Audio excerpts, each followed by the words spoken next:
Okay, you're going to learn 3 things by the end of this workshop. Number 1, how to build your marketing on top of a solid brand foundation. Okay. Number 2, how to understand your customers, which is critically important. And number 3, how to align your organization and partners around a really good foundational brand strategy. So before we get going, I just want to welcome everyone that's coming in from all over the world here. I know there's UK is here, Canada is here, I think New Zealand is here, maybe the Ukraine, in addition to all over the United States. So thank you for joining us. Today, what we're going to do is I'm going to go through some sort of brand strategy basics. That's going to be about 45 minutes. We have 2 special guests. I'm going to introduce them in a second. They are going to each share some of their own experiences, and then we're going to open it up for Q&A at the end. So there will be a time for Q&A at the end. You can either use the raise your hand feature when we get there, or post questions to me in the comments along the way. I want to introduce our 2 very, very special guests right now who are longtime collaborators of mine.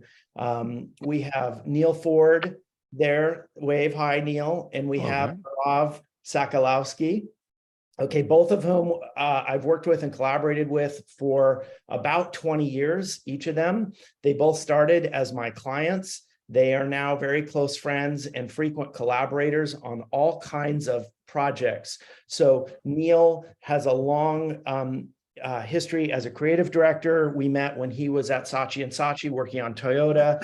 He's worked in Hong Kong. He's worked all over the US on many different brands. He's also worked more recently on the brand side with TiVo in technology and marketing, in doing lots of experiential marketing.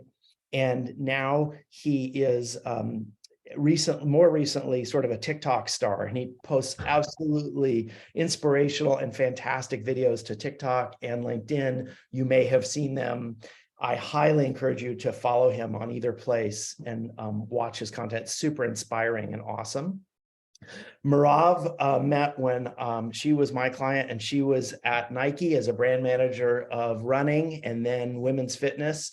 She has just incredible experiences there. And after that, working, on a freelance or consulting basis with all kinds of different consumer brands and some B2B. She and I have worked on a number of projects together in healthcare and in fitness, and I always love collaborating with her. She's a very close friend and such a skilled and disciplined marketer, and she always, makes me so much better at my job. So you're going to hear more in depth from them as we get into this.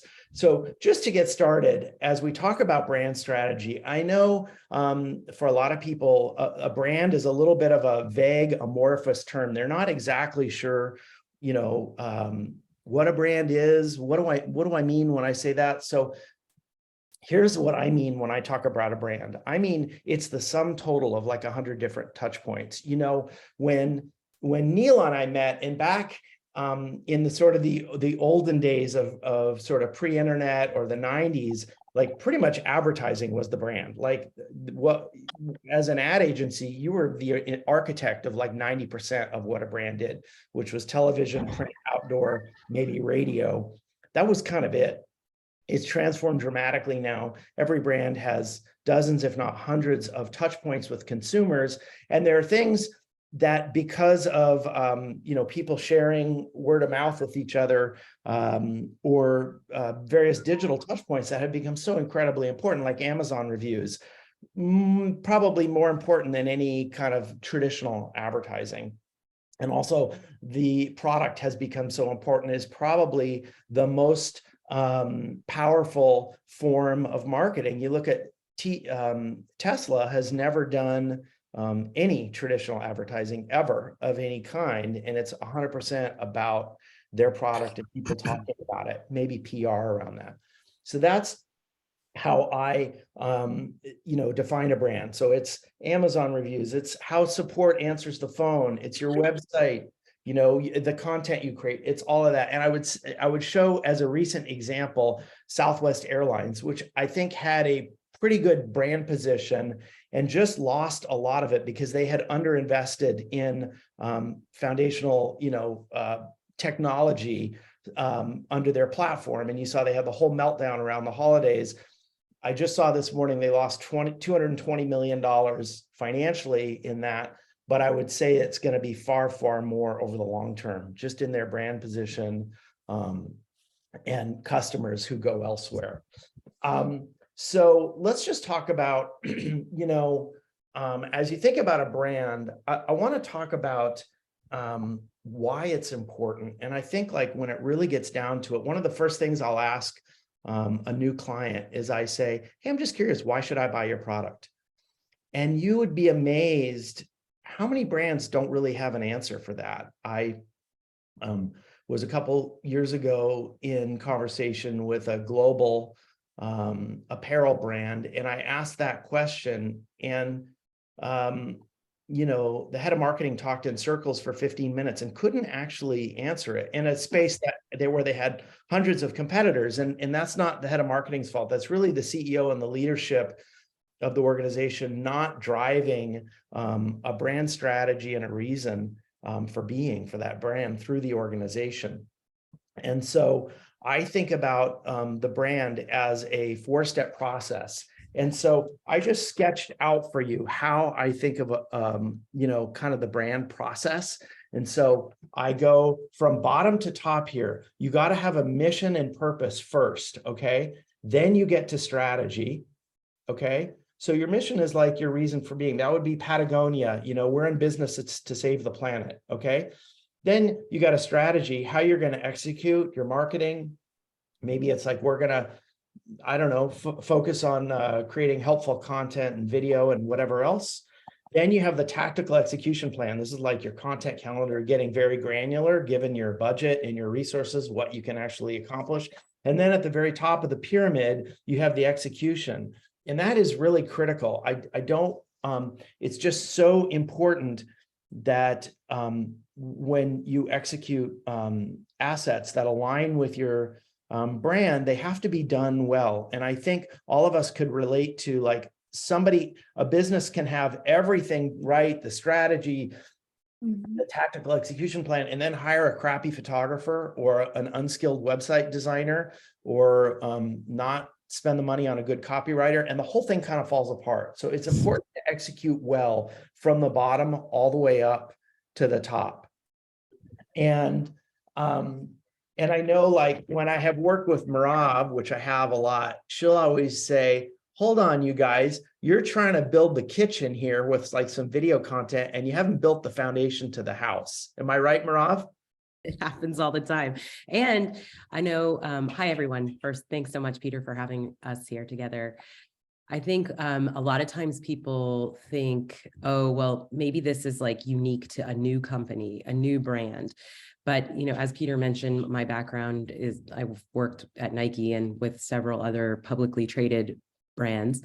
And this happens all the time at publicly traded global brands where there's a thought that, oh, I think I need a marketing video or something.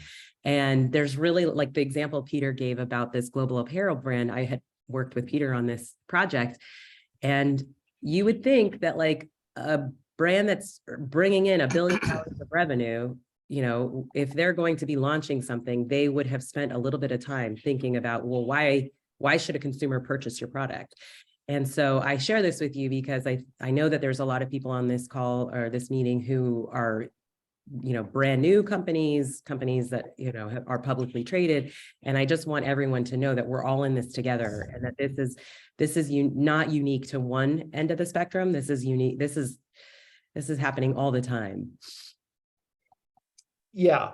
And so thank you, Meirav. And I think what is really important for a brand is to have a point of view. And so how you create a mission statement is sort of like another workshop, which we could do, but is really important to really have a point of view. I think generally It's better to have a smaller group of customers who are totally aligned with you and love you and they're passionate for you, rather than a huge group of customers that really don't care that much about your brand and would be happy to go somewhere else if the price point was cheaper or the shipping was free or whatever. And so I think like having a point of view is really important. And I see so many brands that are really trying to appeal to everyone rather than really having a strong, having a strong point of view. And as you kind of start to lay out your 4-step process, you really can start with a basic Google Sheets document. I know Meirav has sent me like a really good template where you kind of like work from the left, like, okay, what's our strategy?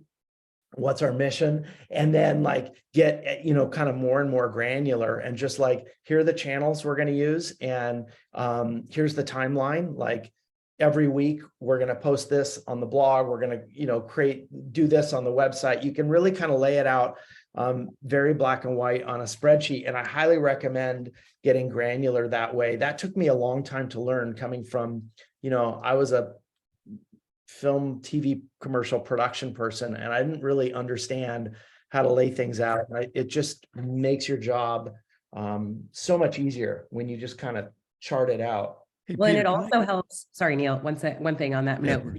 It also helps when, some of us have clients, right, who ask, like, I've had a client say, like, I want you to produce this email with this voice and this content.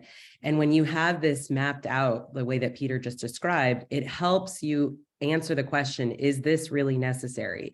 And I think that that's an important aspect, because sometimes we work with teams who might have a great idea. And the point of having a map and a roadmap is not to be inflexible.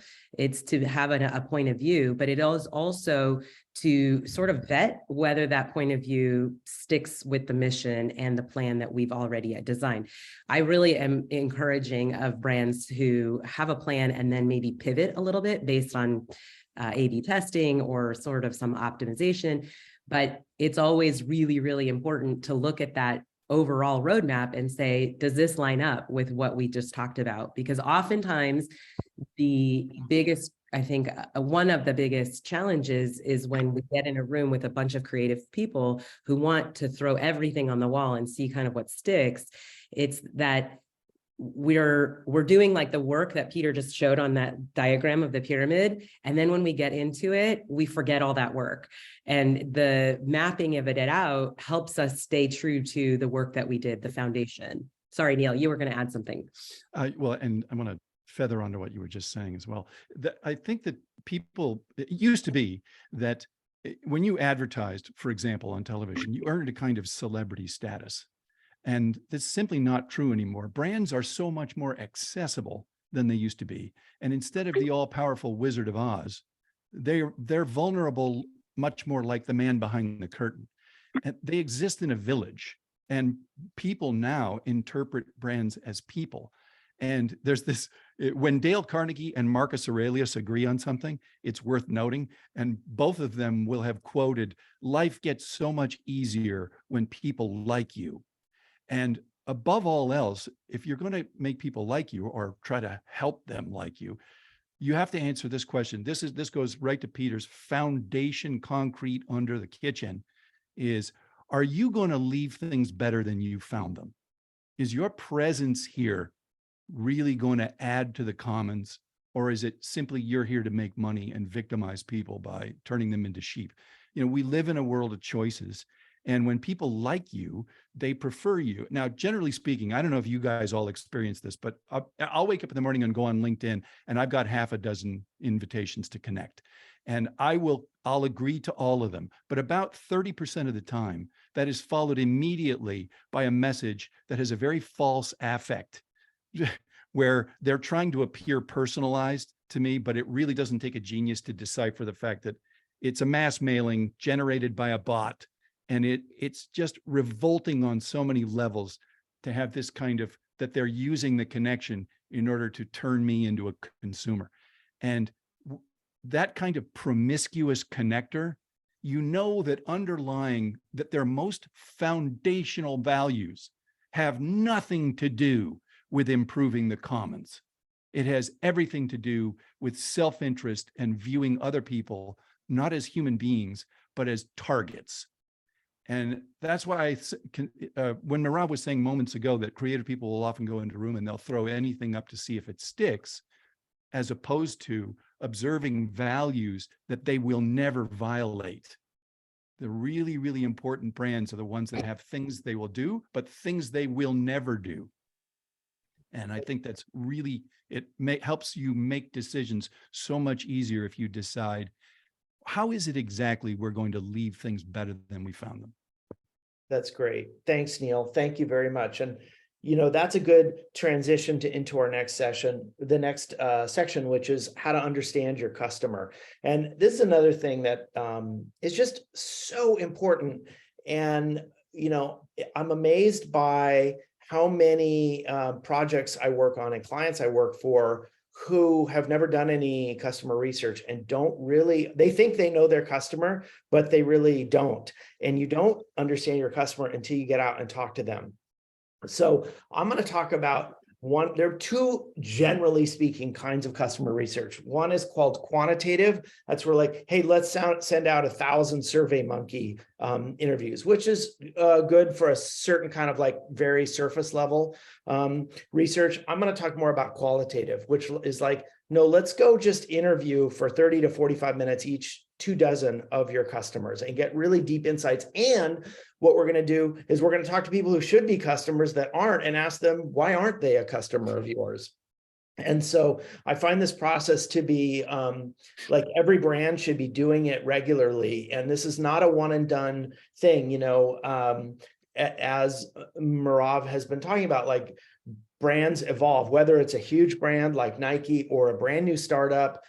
They're constantly evolving. The world of media and consumer taste is evolving. So this is something that needs to be done regularly. I would say, I don't know, maybe once a year or sometimes more if you have new products coming out.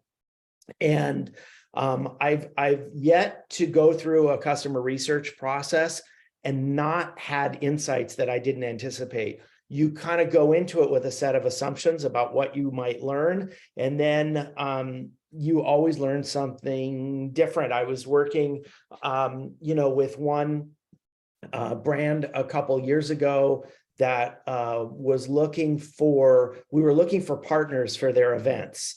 And, we were looking at footwear and apparel partners that were pretty premium, like Nike and New Balance and, very premium partners that had very nice stuff. And I got out and I did some research, and these events were sort of in small towns. The customers seemed to be in small towns in the heartland. The events were actually a community connection device for these people who kind of felt lonely during the pandemic. And when I asked the customers where they bought their, kind of fitness and apparel products, it was oh, I buy on the sale rack at Walmart. Maybe I'll spring for Target. I go to a used, thrift shop for my shoes. And I was oh my God, we're completely off base by looking at super premium, expensive partners for this customer base. So really, it's so important to learn about that. And I'll say the other thing is, when you do this kind of research, you don't have to interview hundreds of people. After literally 12 to 15 people, generally, you start hearing the same 2, 3, 4 things come up time after time. And what you do is you kind of develop an ear and some pattern recognition, and you highlight those. So I literally just set up a Google Doc with maybe 10 questions, and I set up a Zoom call or a telephone call. And I'll start with their name, start out kind of warm it up by asking them some pretty rote questions. And I mean, this goes for any category. It could be a tech service business. It could be an event business. It could be a bicycle brand. It could even be athletes trying to understand their fan base, because I know we have some professional athletes on the line here. It doesn't matter the product. I've done this in healthcare. I've done it for events. I've done it for all kinds of sports equipment brands. I've done it just across the board, and it's always been valuable. And you just start typing into your Google Doc or handwriting as you speak to the people. And then you start working your way towards more and more open-ended questions. Things like, what's going on out there in your world that we don't understand? And it's amazing what you get back. What media channels where do you get your information? Things like that.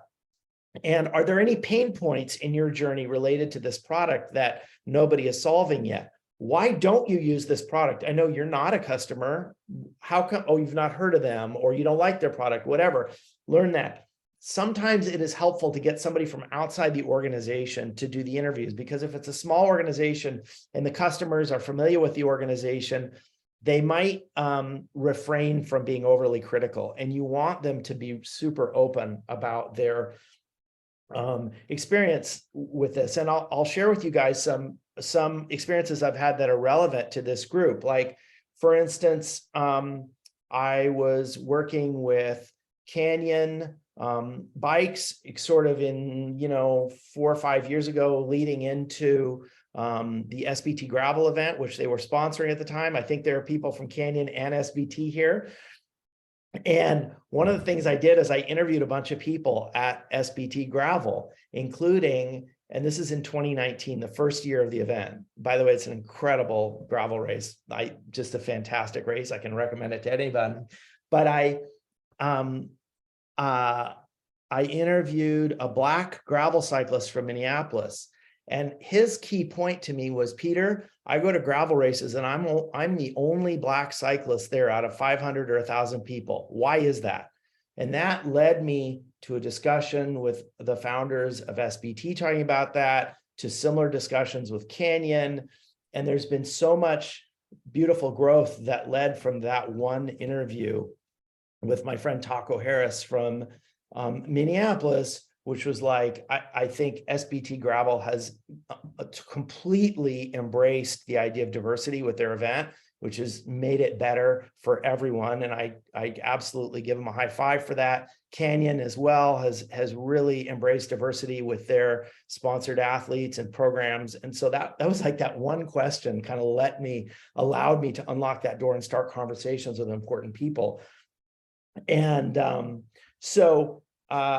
And once you kind of get through this interview process, let's say you come up with 5 or 6 or 7 kind of areas that you've highlighted, like, wow, everyone was mentioning this, or 3 people really emphasize this.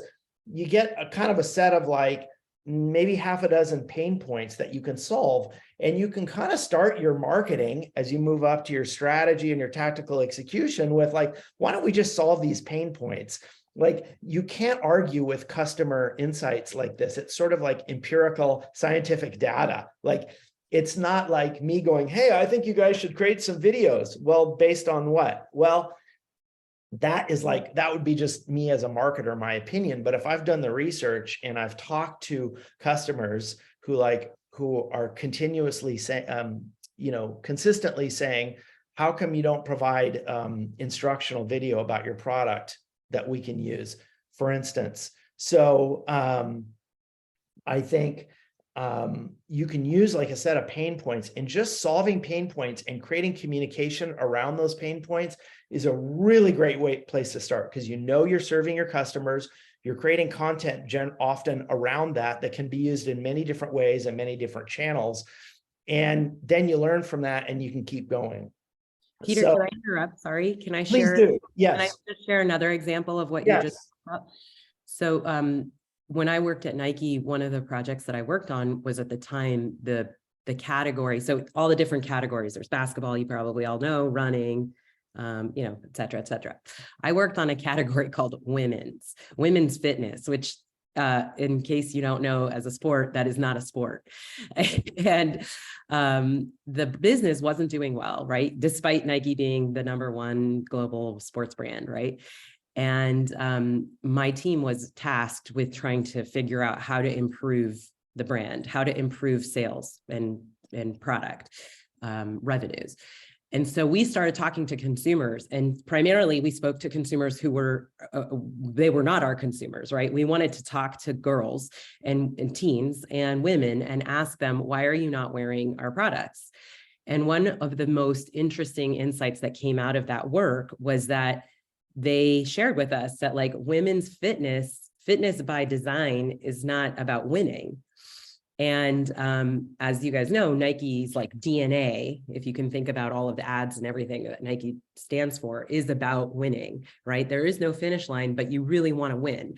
And when you think about Nike women's fitness, that's not really like giving you the vibe of wanting to win. Fitness maybe is like somebody who's going to the gym, somebody who wants to, hit their New Year's resolution, somebody who wants to stay fit, right? But not necessarily win.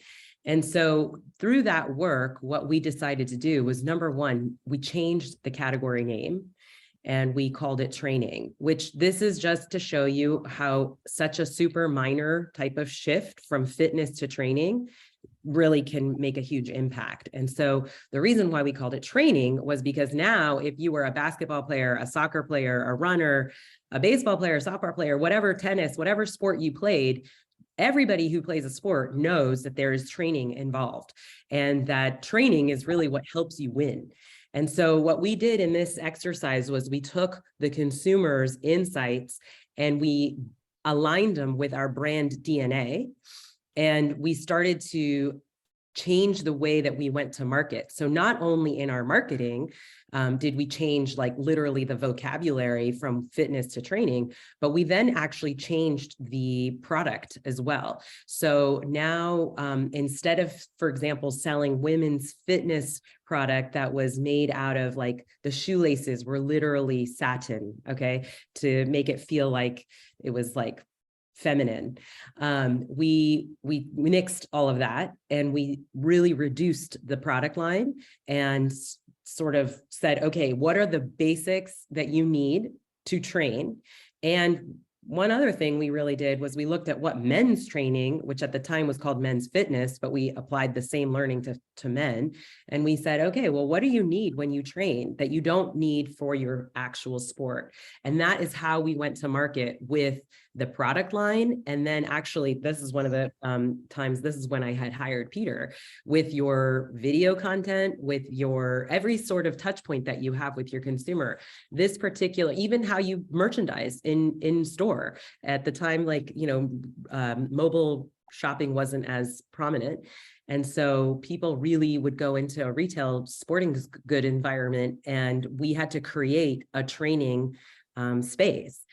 And one of the things that came out of this was that we were able to take our women's fitness product, which was literally, I mean, there were some shifts in the product, I'll be honest, like the satin was a good example, but ultimately it was still, we were still selling women's footwear, right? Like at the end of the day, we're still selling footwear that's sports, right? We went from having less than a percentage point at sell-through during launch weekends to suddenly, like in one weekend when we would launch something, we would literally see like 17% sell-through, which was comparable at the time with what you would find when you would launch a new basketball shoe that was supported by huge ad revenue. And so this is a really great example of when you can take a brand that you would think knows who their customer is, right? A huge company like Nike, they know who their DNA, they know their own DNA, but there was an opportunity to optimize that and then align every single touch point with the new insights to drive revenue and to connect, more importantly, to connect with the audience. And I would say that's one of the things I'm super proud of, is that we were able to turn women into, brand advocates for us. Peter, that semantic shift between fitness and training is just such brilliant jujitsu. That's probably the smartest thing I'm going to hear today. I mean, it's that much difference and this much psychic difference. Yeah. Yeah. And Meirav, thank you for sharing that. That's such a great story. And I was proud to be part of that with you. What I wanted to share with people is how I look at the customers of a brand like Nike. And I know a lot of us here are in the sports space or participation sports. And I wanted to just show how I think of the customers of a brand like that, like starting from the most passionate to the most casual. So as an example, when I was at Manduka Yoga, so in the center of our target were like yoga teachers, right? They're practicing every day, they're teaching yoga, they live it, they breathe it. we had to have them in our tent. Okay. And then you move one level outside of that. You're like, well, they're not a yoga teacher, but they might practice 5 days a week. They're super into it. They're reading blogs. They're following yoga teachers on Instagram. Then you move like one level out from that, like somebody who practices maybe 2 or 3 times a week, pretty into it, not totally into it, but you want them too. And then at the very outside, you might have people who are into fitness, but don't practice yoga at all yet, but they go to REI, and you would hope they buy one of our yoga mats from REI. You got to have that customer starting with the most passionate center of the target and then go out from there. And I see sometimes you see brands trying to shortcut straight to the outside.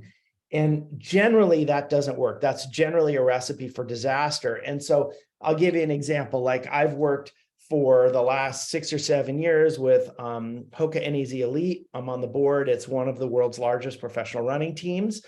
And we've partnered since the beginning with Hoka. So I've watched Hoka start from like 2014, 2015. They were just like a very niche trail runner shoe, basically, that started getting into elite athletics, started working on like a track spike and more road racing shoes. Then they developed the relationship with our running team, but they started very much from a foundation of the passionate, super hardcore athlete, and then kind of moved out from there. Well, you kind of fast forward to now. I think Hoka is, I don't know, give or take, maybe a $500 million a year brand. And I got an interesting insight into that recently. My daughter is 23. She lives in Europe. She's just gotten into running in the last year. She's super into fashion. And she just went straight for Hoka. And I was like, wow, how is that? She goes, well, I follow one of their ambassadors, Kate Glavin, on Instagram. I love the fashion collabs they're doing. So now, like, Hoka has gone all the way out. Like, my daughter's out here at the absolute outer ring of the circle. But they worked very strategically. They got their way there. And I'll give you another example of the opposite would be Skechers, which got into running around the same time. And just, they have like, I don't know, hundreds of retail stores around the United States. They're not really known for any one kind of product. And they just kind of went straight for the mass market. And I have no idea how they're doing, but I will just say anecdotally, I never, ever, ever see anyone running in Skechers running shoes. And so that's just despite having Meirav Keflezighi as a sponsor. Despite having Meirav, who is an incredible ambassador, by the way, and an amazing person. I think that's a good lesson. You can't just like check a box, right? You can't just like have a sports marketing deal with one athlete and then think, oh, I'm going to suddenly get into the running space or whatever space you're in. You have to invest into that relationship. Yes. And well, I think, now I would transition into just talking about how to align your organization and your partners behind your brand strategy and your mission. It's super important. And one of the things I loved about working with Nike is they were so disciplined about staying sort of on message and within their brand, kind of within their brand strategy. Generally, they were super disciplined about it. And in the organizations I see that are really building passionate communities and really doing well, they have a strong mission, they have a point of view, and they stick to that, and they always align behind that. And what happens is, and I work with, between Hoka NEZ Elite and a lot of pro cyclists I work with, some of whom are on this call, I work with so many young professional athletes. And what I always counsel them is like, hey, you're a startup brand, okay? Have a point of view, and you're always looking for sponsorship. And this goes the same for events. I know Michael Marks is here with SBT Gravel, or with Belgian Waffle Ride, the first gravel race I ever did, an incredible event. It's so much easier to align with sponsors, for example, and partners, if you kind of know what you stand for and you got a point of view. So that filters out half of the potential partners who are just not aligned with you. And, I remember there was a time when I was working at an experiential agency on a project for Taco Bell, and they had put together this kind of like very experienced group of 6 or 8 of us who all had deep experience in different areas of marketing to, kind of areas of marketing to kind of ideate around a new experiential live event activation for Taco Bell. And I will tell you, we spent 6 hours and we couldn't come up with anything. It was impossible, because what does Taco Bell stand for, honestly? And I'm not disparaging if there's anyone here who's worked at Taco Bell, but they just don't have a strong point of view. And so we found ourselves just grasping into thin air for like, should we do something at a music festival? No. What about college campuses? No. Could we do something at the X Games? What about like, and we were just all over the map and couldn't focus our ideation in a particular area. And when a brand stands for something that's much more defined, have narrowed the guardrails a little bit, you can focus all your energy in that area. And that goes the same for events and athletes in any business that is looking to align with employees or customers or partners. And I think having a mission and a point of view is as important internally as it is externally. Like when an employee comes in and goes, hey, what's it all about? What are we doing here? It's great to be able to just like tell them really clearly. And like when I was at the LA Marathon, our mission, which we worked really hard on, was we inspire athletes and connect communities. And so as we were creating a new route that went all the way across LA through 5 different cities, Beverly Hills, West Hollywood, Santa Monica, Los Angeles, we'd have to meet with the mayor of each city and all the city council people. And we would start off by, hey, here's what we stand for. We inspire athletes and connect communities. That's what we're all about. And it made it so much easier. It kind of level set the conversation so they could understand where we were coming from. It was incredibly helpful. You'll never learn more about a brand's foundation. When you're saying align the organization internally and externally, nobody is going to communicate to you better who and what an organization is than the employees who forward face. I had the experience at Disney where my family wanted to go to Disney World and we all go down there and I'm grinding my teeth about how much it costs. And I'm not really in there. I'm not attending the park because I love Disney. I just want to, entertain the kids. And I'm a little stressed out about the parking and making sure that a kid doesn't get lost. And as we're going through the turnstiles, I'm handing out the tickets and everybody goes through and then I'm last and the actual turnstile won't turn for me. And I turn very angrily towards the ticket taker guy. And I'm like looking at him like, what the hell, dude? And he leans into me and he says, I'm not letting you in until I see you smile. And I give him this kind of like, I was in no mood. Okay. So I gave him this kind of like that. And he goes, look, they're all going to have a great time. Trust me. But they'll have a much better time if they know you're having fun. So I go, okay. This guy he had my number, right? And so because he was right, the logic of it was so clean. I gave him a real smile and then he let me through. And I took about maybe 3 or 4 steps. And then I turned around to sort of look back at him and he was still looking at me. And I smiled at him and then he gave me one of these. And I thought I did have a brilliant time the whole rest of the day. And everybody else did too. And this really stayed with me because my enjoyment of that park was 85% that guy. And I thought to myself, you know what? In retrospect, I go, I was just a 35B. Stressed dad with multiple children. You know what I mean? In other words, Disney collects shopping carts of information about you. They know everything about you, but it never feels that way. It feels like everybody that's manning that park is all in. They just feel like this place is filled with true believers. And whatever advertising they may do is incidental and unnecessary compared to the true believers that represent that brand in the space. And so they turned me into a fanatic as of that experience. And it is not a cheap experience, but it was worth the money. Fantastic. Thanks for sharing that, Neal. That's such a great example. And, I would just wrap up this section by just talking about the idea of, I know all of us here that represent organizations of any kind, we want to build a passionate community of fans and customers and an ecosystem around our business. And that is much easier done around a set of values, like Neal was talking about with Disney, and a set of, kind of a mission and a purpose, than it is around like a price point. Like, hey, we've got the best value in this space. Ours is the cheapest. Well, that is absolutely, that's going to be true until somebody else beats you, and then your customers are going to go over there.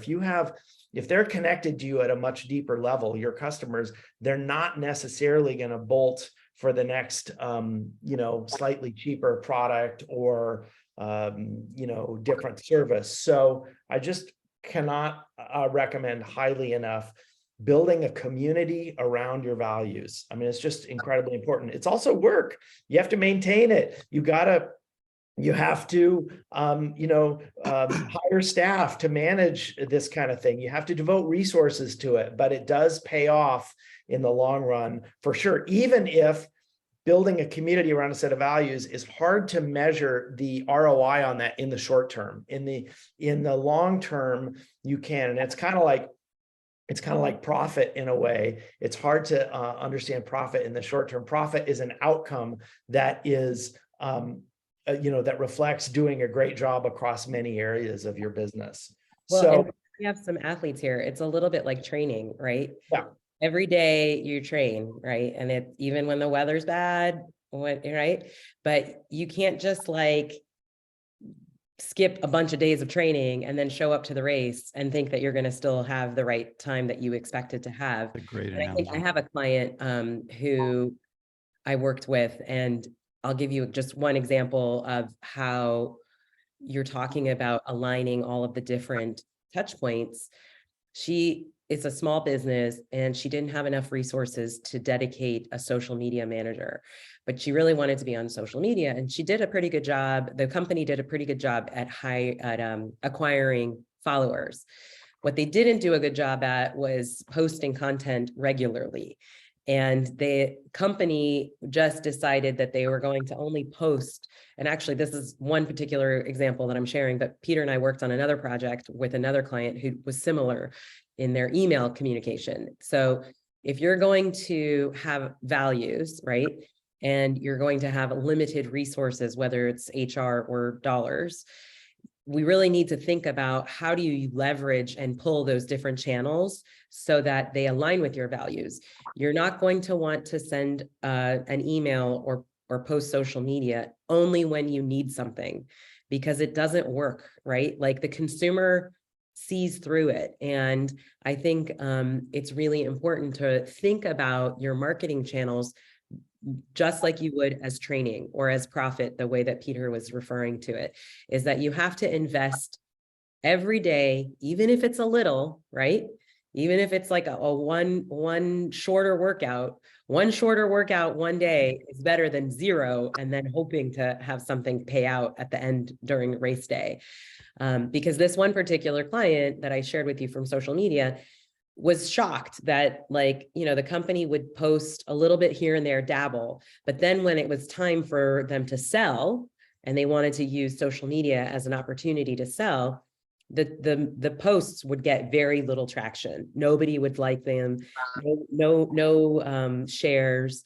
And that's not really surprising to someone like me, because I understand that if you only go to your community when you need something, they're not really going to give back. But if you go to the community on a regular basis, providing value regularly, not when you only need them, then when you need them, they'll show up and really engage with you. Meirav, that's so important. And you're speaking to the idea of building relationships rather than transactions. And that is just timeless wisdom, honestly, for any organization, is bring value, bring value, bring value. And then you earn the right to ask for something, but it's incumbent on you to bring value repeatedly and regularly first and invest in the relationship. Mm-hmm. Okay, well, I was thinking, now what I would like to do is maybe just open it up for Neal and Meirav to just share a couple more of their experiences, and then we can get into some Q&A. Neal, any other thoughts for us that you want to share that would be relevant for us? Yeah, there is this wonderful expression at Pixar. They have lots of rules for storytelling. And one of their rules, their principal rules, is people admire characters more for trying than for succeeding. And that is also true of brands. And you will see again and again that when a brand makes a mistake, if people like them because they're earnest, let's go back to what Meirav was saying moments ago about that. She's paying in a 401k, always adding value, always helping people, having an attitude of, I'm trying to improve the commons here. There will come a day when you're going to need to draw down on that 401k. But you know what? There's a lot of money there. And the same is true of emotions. If people sense that you're trying, they're more into that than if you're succeeding. I have a true story from my experience with minor league baseball. So I had been to, Peter, you know that when you're working on big brands like Toyota or something like that, there's always tickets, right? You can always get tickets. So I saw baseball games in the old Yankee Stadium on the last day, and I saw the new Yankee Stadium on opening day, and it wasn't that I was paying. I took the kids to a Yankee game. I had to shell out like about $600 to get us all in there. And you know what? We were sitting so far from the action, and the kids wanted to leave by the 4th inning. And I thought, well, this sucks. Okay, let me contrast that with, instead of seeing the Yankees, I took the kids to go see the New Jersey Jackals. It was $8 a ticket, and every seat was close to the action. And no, these guys are not going to the majors. In fact, they didn't even put names on the backs of their jerseys because they knew they were going to need that jersey for somebody else in about 7 months. But we loved them anyway. In fact, the fact that every pop fly was kind of an adventure was like, that just made you love them more. And one day we were at the game and we were playing a league powerhouse. And the thing about this league powerhouse is they had a real prospect. This guy was a closer and he was headed for the show. And I mean, he was a real phenom. So we're playing this team, and our sad sack group of Jackals is getting their butts worked. And we're down by about 7 runs going into the last inning. And my kids are laughing about, there's so much action. And my little girl says to me, she's about 6.5, and she says, "Hey, Dad, who's number 10? She's pointing at the guy in the on-deck circle. So I look him up in the Xeroxed program, and I go, "Oh, that's Sanchez." And she runs down to the third baseline fence and she goes, "Hey, Sanchez!" And he turns around and she goes, "You can do it." And so he gets this big smile on his face, like, okay. And he gets into that batter's box and he gets hold of the first pitch and smokes it. And it goes into absolute orbit. So as he's rounding second and headed for third, he sees my little girl on the baseline, and he looks at her and he gives her one of these, like that. And she lets out a yell you could hear in Bergen County. And then all of a sudden, because of that, 3 or 4 other kids come running down to the third baseline. And now they're yelling out the players' names. And then there's 5, and it starts a rally. And guys are hitting for extra bases and they're stealing without the signs. And next thing you know, it's tied. And there's like 30 kids down at the side of the field. And Sanchez comes around in the order again, and they bring in the phenom because they're tired of this circus, right? So they're gonna wipe him out with this guy who throws in the high 90s. So Sanchez and he go to war, and Sanchez is getting a little bit of every pitch, and he's fouling him off, and this guy's throwing it at his head, and the place is going crazy. It's bedlam, and there's 40 kids at the baseline, and they're screaming and hollering, and Sanchez is going, wow, you just know what he's thinking, which is, I am out of my depth. So he takes a step back and he looks up in the stands and he sees my little girl, and she goes like that. And you could see the change, and he gets back in there and he hit that ball so hard. They found it in a backyard pool filter about 3 blocks away.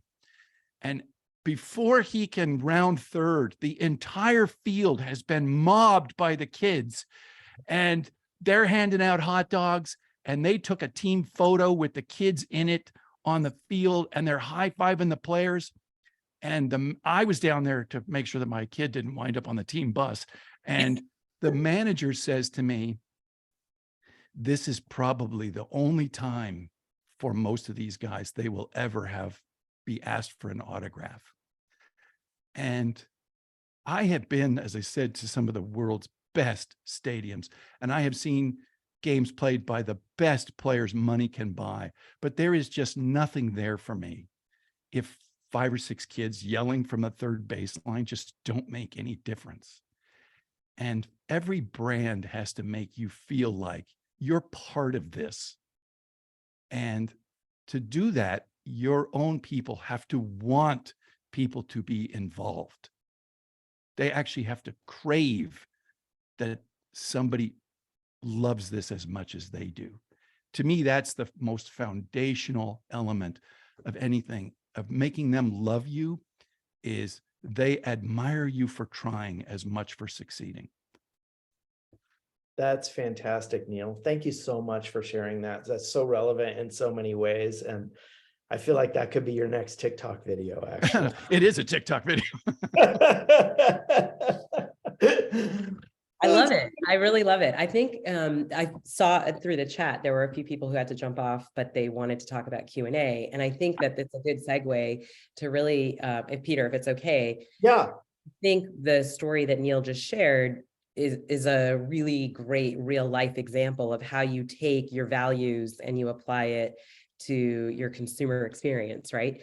I am curious if anyone has, first of all, obviously, if anybody has any specific Q&A, questions, we're happy to answer those.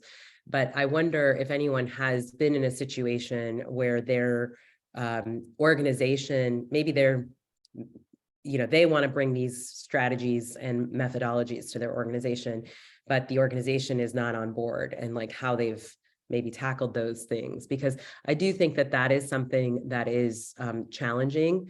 And again, I'll just share back to that Nike women's training example that when we did this, it was actually a group of women who were part of this transition of women's fitness to women's training in a very, very, very, very, very male dominated brand.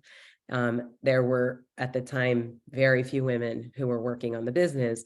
And I vividly remember being in a room with one of the top executives who said to me, like, what are you talking about? Why would we change our women's fitness? My wife wears our pants when she picks up the kids from school. And that was, I like wanted to take that soundbite and like make that the ad, because that was the exact reason why we needed to change. Because if we were only connecting the dots and like connecting emotionally with this person's wife who was picking up his kids or their kids from school, we weren't connecting with, to use Neal's example, the 6-year-olds at third base.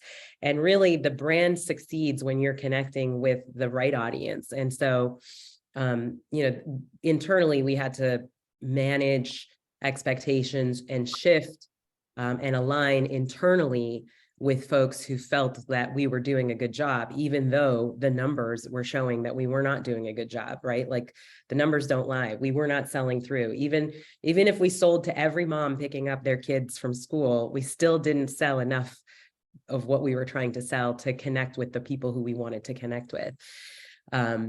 So, I'm curious if people have wanted to bring this to their organization and have struggled, and what those struggles look like, and or if there's any other questions that people might have. That's a great prompt, Meirav. Anybody want to share anything on that topic or others? Ben, I see you. What do you got? Yeah, hi everyone. Thank you for everything thus far. It's been really interesting. I suppose our position, and Pete knows the company a little bit, we're a small business, small manufacturing business in the UK. We've got a fantastically generous, fantastically enthusiastic owner, managing director. His whole life has been in his own businesses, really, and he doesn't know what a lot of this stuff looks like. So interestingly, when we talk about having a point of view and so on, having a focus for the business, he gets really, really enthusiastic, but it will never come from him because he doesn't know how to quantify that. He doesn't know how to verbalize it. So there's a team of really good people around him, and he'll back everything we do. But it's interesting, I think, and difficult sometimes to either tease it out of him, or how do we offer it in such a way that it implants, and then he truly believes in it and supports it and wants to give that his all.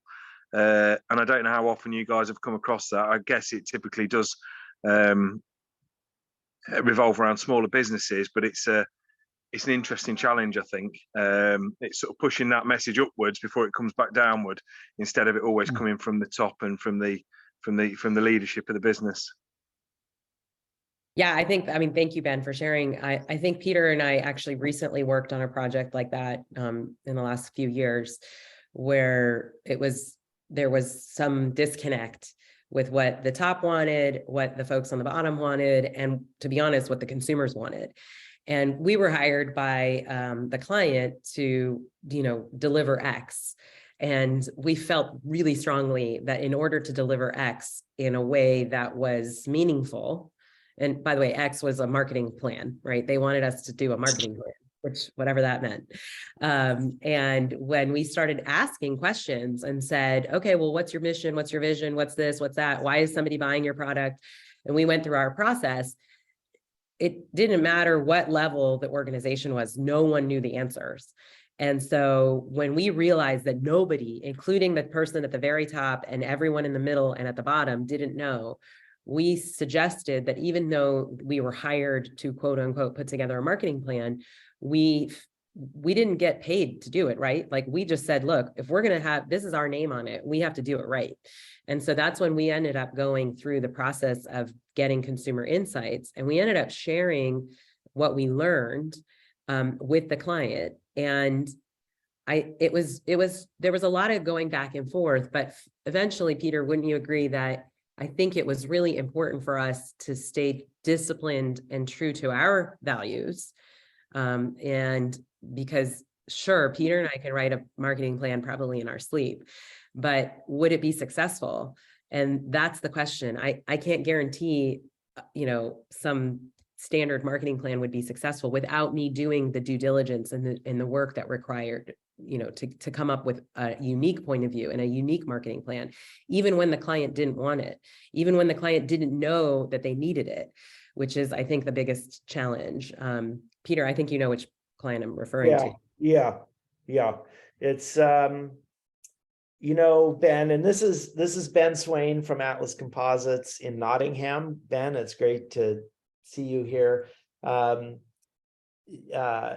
are definitely times when you have to go, we agree to disagree, because we're not gonna kind of lower our standards or kind of do things the wrong way, because it would be irresponsible. Neal, what are your thoughts? I mean, you've worked with so many different clients on so many different projects. How do you approach a problem like Ben's talking about, like really kind of getting the CEO aligned on the vision and this? Yeah, so I have a good example and a bad example. The bad example was when we were at TiVo. There was just such a disconnect between the CEO's ambitions for the organization. He was extremely financially driven, it was all about this quarter, and it was all about stock price. And while under certain circumstances that makes quite a lot of logical sense, it was very debilitating for anybody that was working in marketing, because I had personally the experience of having worked for 7 months to create and launch a marketing initiative, only at the end of that period to have the entire thing canceled because we weren't quite making the quarterly numbers.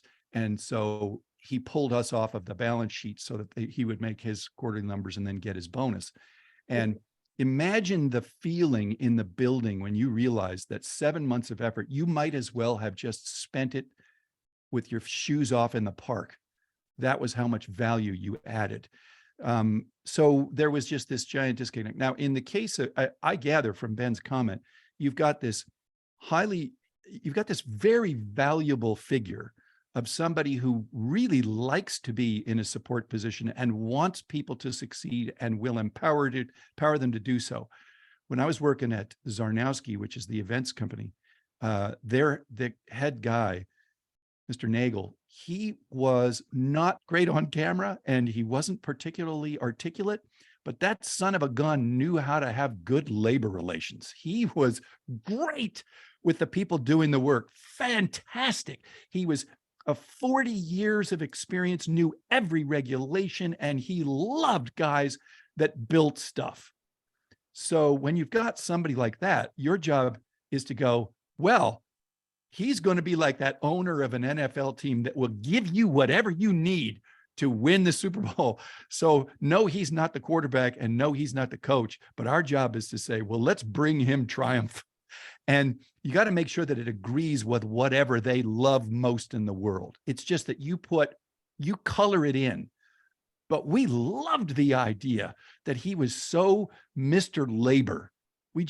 All of us just dug that you could go into any presentation and you could say, can I just start with the people that build this stuff? And everybody they would all nod. And so what do I distill from all that? My contribution, Peter, would just be to say, they don't have to be the one to articulate it, but you need to make sure that you agree with whatever's in their heart. Yeah. Okay, that's a great point. Well, thank you. Thank you, Ben, for that question. And does anybody else have any thoughts or okay. Okay, Ben London. Okay, so Ben is here. Ben, it's great to see you. So 20 years ago, I financed and produced a film about Wilco called I'm Trying to Break Your Heart. Two of the collaborators on that film, Tim Bomba is here, who did a lot of the audio mixing. Now he's an announcer. And Ben London is here, who was also part of that project. I'm still really proud of it. Anyway, so Ben has a question. Any thoughts on cause-based marketing? I know most of this discussion is agnostic, for-profit, nonprofit, but any advantages or tactics you might use in the nonprofit space? That's a great question. Meirav, what are your thoughts? It's exactly the same. So thanks for that question. I worked with the Magic Johnson Foundation, which was really at the time didn't really know what they were standing for. Obviously, Magic Johnson has AIDS and HIV, but the foundation was for, like, you couldn't put into words what it was for. And so when I worked with them, we helped them really start thinking about, okay, well, what are we talking about? How are we going to move forward? And the biggest learning for me was that I walked into this experience thinking that the nonprofit was going to, understand, okay, let's figure out the mission, let's figure out the vision, all of the things that we just talked about. And what I learned was they had no idea, even though Magic Johnson is obviously it's like world recognized athlete, right? And so what we ended up doing was we created something called Project Foard, and which played into Magic Johnson being a forward, and or rather basketball positions in a forward. And through the work that we did, which was very methodical of like what we just talked about through this last hour, we were able to end up getting funding from the Bill and Melinda Gates Foundation, which had not ever been done before. So a lot of times, I'm not sure if there's other folks on this meeting who are familiar with nonprofits, but nonprofits help, right, whatever their area of expertise is, but they also are looking for grants in order to continue their work. And so this was a huge get for the Magic Johnson Foundation, who had not previously to this experience, had not received funding at this level, and certainly not from an organization as well recognized as the Bill and Melinda Gates Foundation. And so to answer your question, does this work in cause marketing? Does this work for nonprofits? Yes, yes, yes. It doesn't matter if you're trying to sell footwear, shoes, technology platforms, or just trying to gain revenue in order to get people to deliver the good cause that you're doing. The same thing goes for, by the way, in terms of I'm thinking about it from the nonprofit gaining funding, right? But also for the nonprofit gaining followers and brand ambassadors who really want that brand to work with you. So it works on both levels. That's great, Meirav. Thank you. Neal, any other thoughts about that? Thank you. I just want to make an editorial comment about Meirav. I want to send my 22-year-old daughter to you for an internship so that she learns your vibe. I have never heard, I don't mean this word attractive in the sexual sense. I just find you magnetic. So sorry for that. I got distracted, Peter, to tell you the truth. You remind me of Lauren Bacall on her best day. Well, thank you. I So do sorry. love what I do. I'm so excited about it. So I want everybody else to be as excited. Right on. So sorry. There you go. That's my contribution on that, Peter. Right. Well, I have served on nonprofit boards for a long time. And Ben, it's a great question. One of the things I have consistently seen is nonprofits are, of course, so driven by their own mission. But I often, sometimes the leaders are maybe a scientist or a policy person who might not see the value of kind of like brand thinking and the related communications that go along with that. And I do think it's really important to get nonprofit leaders on board with kind of thinking like a brand, because it's really, like Meirav said, it's exactly the same, whether it's a nonprofit or a for-profit, all of the same basic principles apply. Well, I mean, I think the biggest thing, and one of the things that Meirav touched on is it's just segmenting the audience that you're trying to market to, whether that's donors, whether that's gaining supporters, members, or just building general community brand awareness, whether it's at the local or the national level, that can support the mission of what the organization is trying to achieve. So thank you for this today. You're welcome. Okay, who else has a question or a thought for us in the final 10-15 minutes here? I see it again. Yeah, Great. Peter. Oh, hi, Chris. Great. Hey everyone. So a question for you. Most of the work that I've done has been in consumer-facing brands and products. The brand that I'm currently working with is kind of a similar question now. Is that we've got our values nailed. I mean, the team is so on board with this, and it was actually the very first thing that we started developing when we developed the brand. But there's going to be two very key components to the business. One is consumer facing, one is very much business to business. Now I'm a bit sort of inexperienced with marketing business to business. Do you create two separate plans or is it, do you work the same plan, just different tactics? Probably, I mean, that's probably a massive question, but Chris, are you talking about business to business marketing versus business to consumer marketing? Yeah. So your company does both, is what I'm trying to confirm. So I very quickly, it's it's starting up in Belgium. It's although I'm based in New Zealand, ironically, it's a bicycle service business that is the main part of the business is actually just getting people's bicycles serviced and maintained very quickly and conveniently and easily, but then also reaching out to direct consumer brands and being their last mile. So the business that actually puts the bikes together and gets them into consumers' hands. So kind of very different. They're kind of divergent, but the endpoint's the same. I have a point of view, but I don't want to be a hog. Can I go? Yeah, I'm all ears. Okay, so Yeah, I worked on a platform that was similar in the real estate technology space. And again, I'd have to go through your business to really get deep into understanding the nuances. But from what you shared, it sounds similar.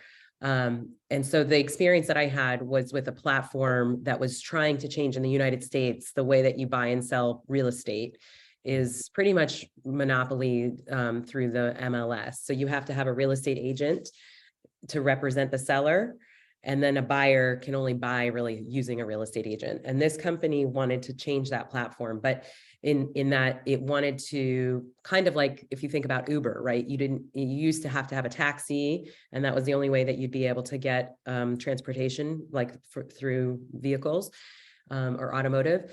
This company wanted to cut the real estate agent out. And so they wanted to have buyers go directly to the seller. And in this case, we had a two-sided platform. So it was B2B in the sense that we needed to find sellers who were willing to use the platform, right? And then we also needed to get buyers to use the platform.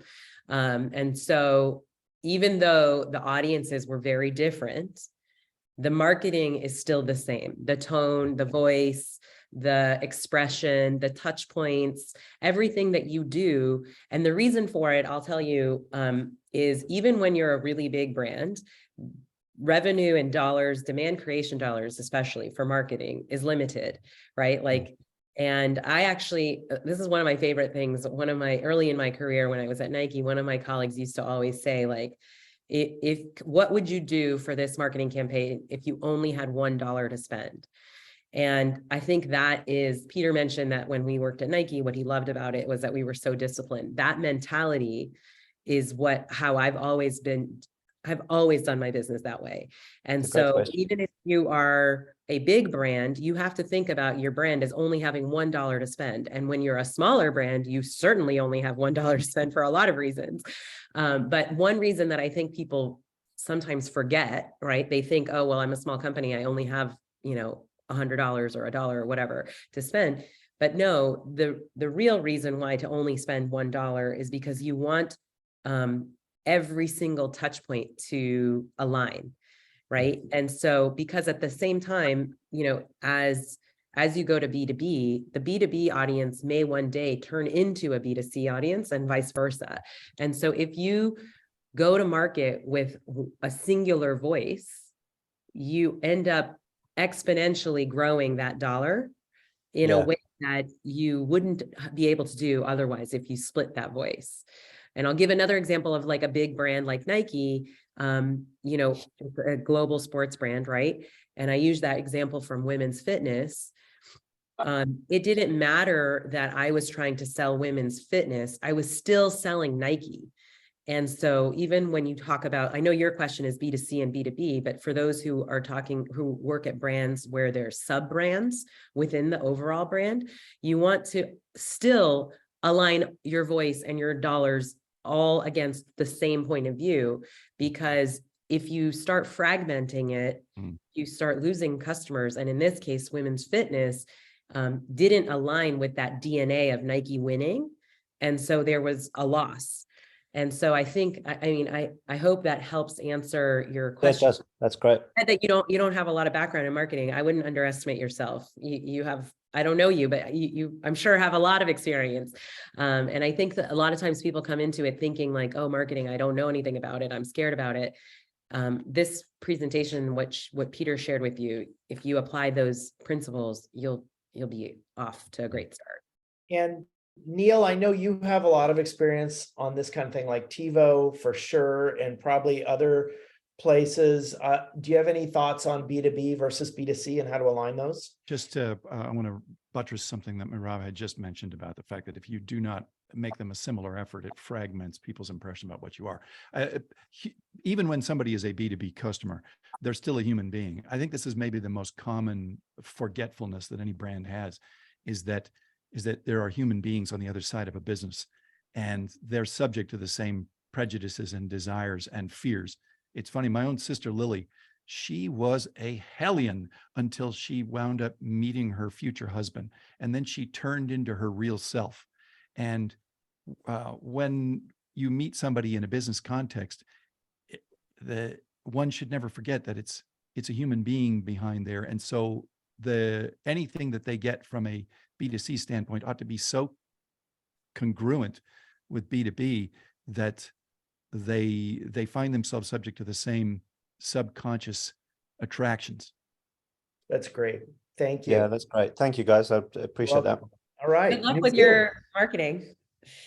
Thank you. New Zealand in the house. Okay. We got time for maybe one or two more questions or thoughts. Anybody have anything? Any of the professional athletes in the room? Any of the agencies in the room? Or we got Canada here. What else you got, people?